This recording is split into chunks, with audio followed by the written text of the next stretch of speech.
La mortelle et l'immortel. Il était une fois.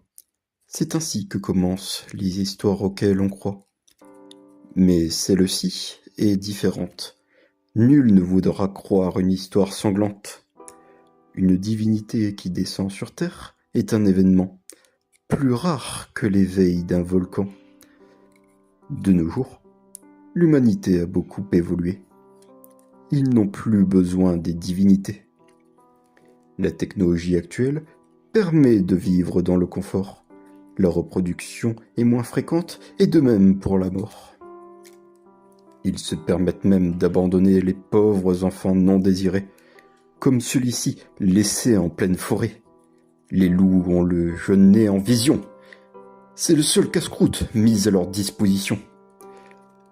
Mais c'est alors qu'apparaît par une aura divine un homme aux cheveux blancs, habillé d'une étrange robe blanche magique. Un curieux accoutrement pour un être masculin aussi musclé que charismatique. Il s'agit de Galève, dieu de la lumière. Les loups fuient à vue de cet être. Mais le dieu semble confus de voir une petite fille sans défense et sans attention. Un être pourtant pur et capable de reproduction. Un geste immonde aux yeux du Tout-Puissant. Un geste immonde aux yeux du Dominant.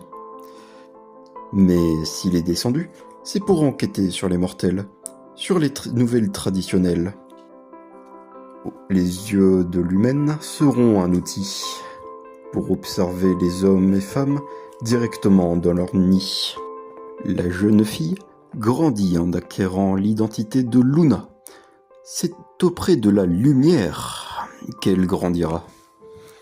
Mais les dieux n'ont pas de nom de famille. On ne peut pas dire que tout se goupille. Luna n'a qu'un prénom. N'est pas entièrement humain qui n'a pas de nom. La pauvre n'est pas acceptée à l'école privée. Elle intègre le public, mais ce n'est pas ce que son père voulait. Luna ne grandit pas génie, mais grâce au soutien de son père Dieu caché en homme, elle réussit à acquérir plusieurs diplômes. Sa croissance est passée très vite aux yeux du divin. Lui qui ne vieillit pas, il n'a pas fait attention à la poussée en taille de son petit bambin. Ses cheveux sont lisses et d'un brun éternel.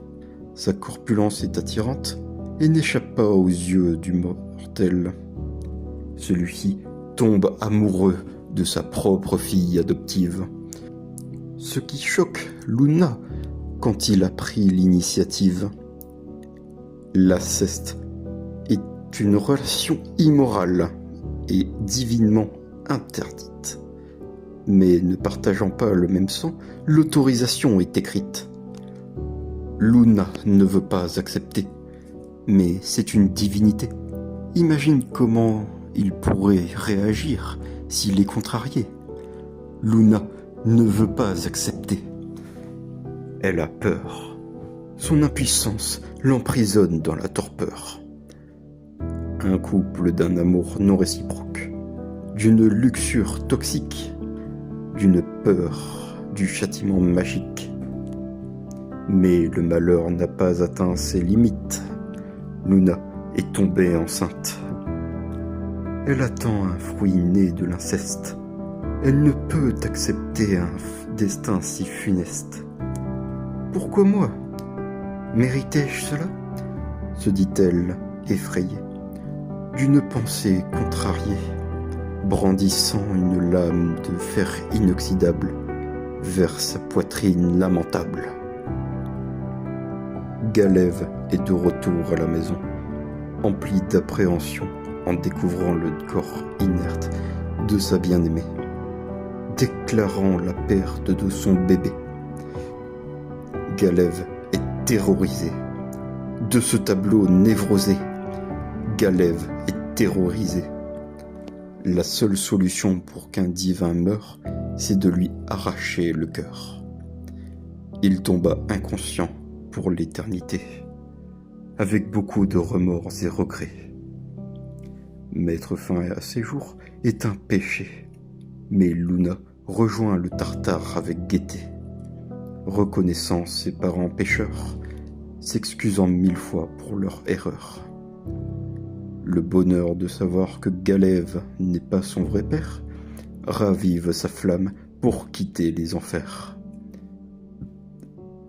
Elle se réveille et découvre les conséquences d'un dieu au cœur lourd.